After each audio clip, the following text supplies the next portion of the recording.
If I wanted to create a contract, first I'd open up OneDrive. Click the tab, find the file,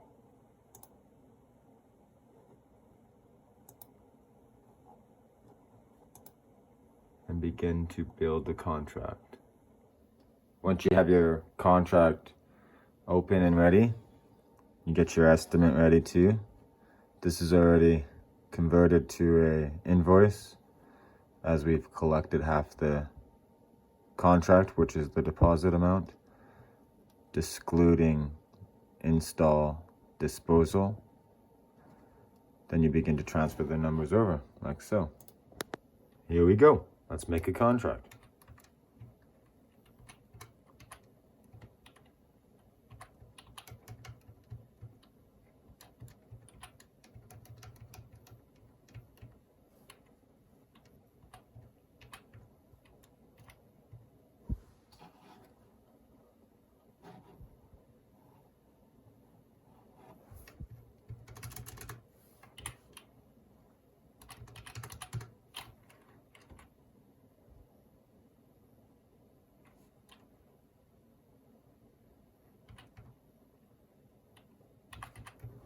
That's it.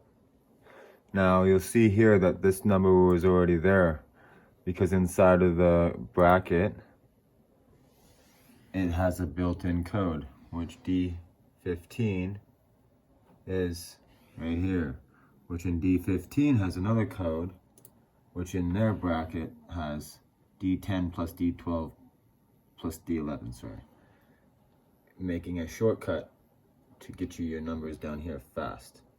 As you may have saw, this material column, delivery, disposal, and install began to fill itself in, as it should, because then each one has a code you'll see pop up.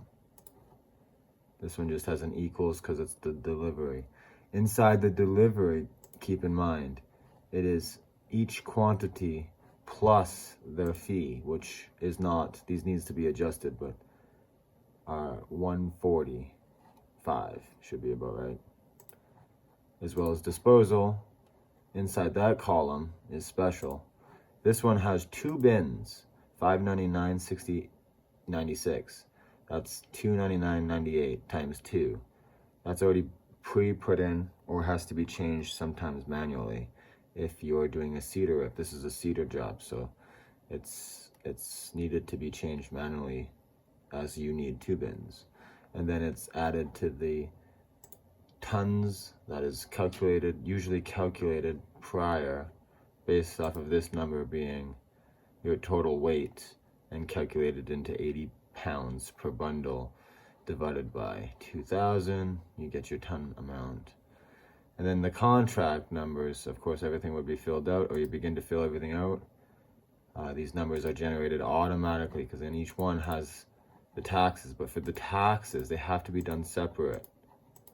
So what I do, wherever it is, there it is, I have a secret calculation here in white. It's colored white so you don't see it.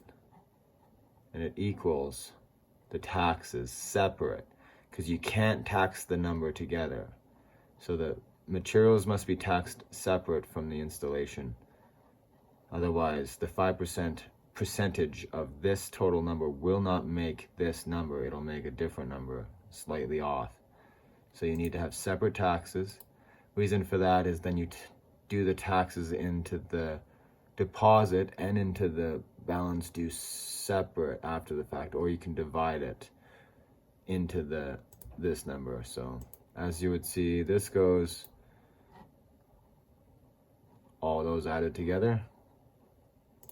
This goes that times 5, and this is,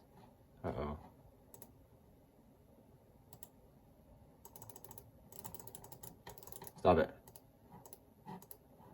Undo. I don't even know what I'm doing. I just fucked that up. There we go.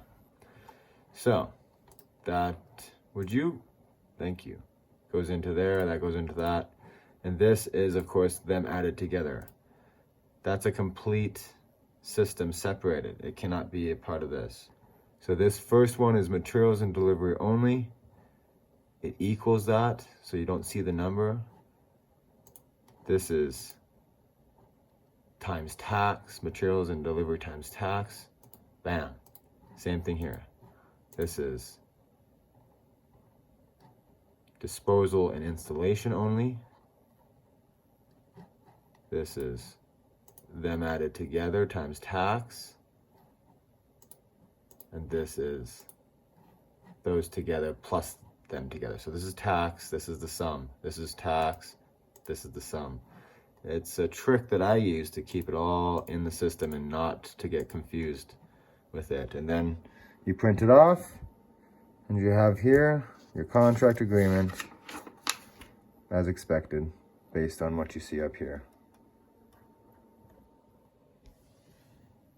If you make a mistake, I can show you simply how to correct that, but first you must find where the mistake is.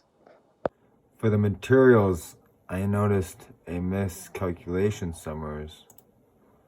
The number here is 5281. Number here is 5272, so I have to figure that one out.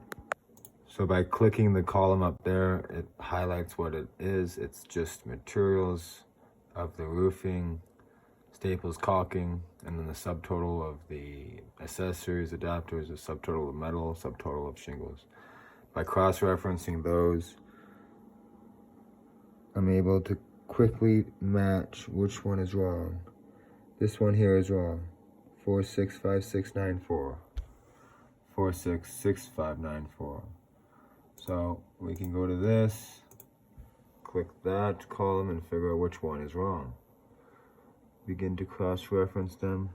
I look for the cents. 0.20, 0.94, so that first one is wrong then. 0.92, which the second one is wrong. 0.92, 0.96. So now I know these ones must be wrong. I'm not sure why. Let's have a quick look. Ah, that's why. We need 4 and 3. There we go. Now, cross-reference 159, 159, 146, 146, etc., etc. So, they should be fixed, as it is. And it is. Final project, 10-7-5-8-3-2. 10-7-5-8-3-2. That's a done deal, and that's how you do it. When you sign the contract and collect the deposit, purchase the materials, order the materials, deliver the materials, schedule for you to do the job, this will be the remaining process, is to collect the final amount. Before you collect the final amount, you must provide the photos, the warranties, both manufacturer and workmanship, and then at that point the invoice. After that, you follow up with them immediately. If they have not paid within a 24-hour period, and schedule a time frame, or already collect payment in one of 3 forms: check, e-transfer, or with this application, credit card. And it all goes directly into your account through this app. Once you have completed the job, you want to send them an email verifying everything that took place, including greeting, the invoice, paid or not paid, the photos in a Google Drive account, and the warranty, which is attached as so. They can review all this information and be satisfied with the work completed, which will lead to them issuing you payment immediately, unless otherwise discussed. And that is how you make $1 million in a year, all by yourself.